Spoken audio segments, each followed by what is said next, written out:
আমরা দেখলাম দেশ স্বাধীন হলো কিন্তু নারীরা স্বাধীন হলো না।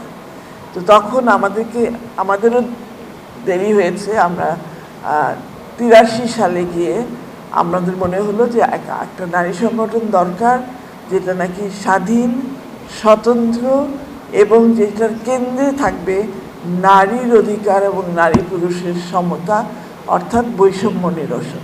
বাংলাদেশে প্রায় ৯২% নারী কোনো না কোনো সময় শারীরিক অথবা যৌন নির্যাতনের শিকার হয়েছে।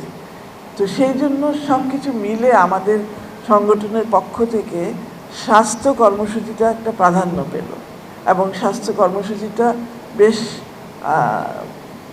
জোরালোভাবে আমরা এগিয়ে নিতে পেরেছি এবং সেটারই একটা ফলাফল হলো এই অধিকার এখানে এখনই প্রকল্প, যেটা আমরা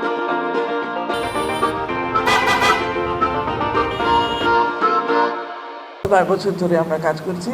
এখন সমাপ্তির পথে বিভিন্ন যে জেলাগুলোতে আমরা কাজ করেছি সেই জেলাতে বিশেষ করে তরুণদের যে তারুণ্যের কণ্ঠস্বর বলে যেটা শুরু হয়েছিল, সেই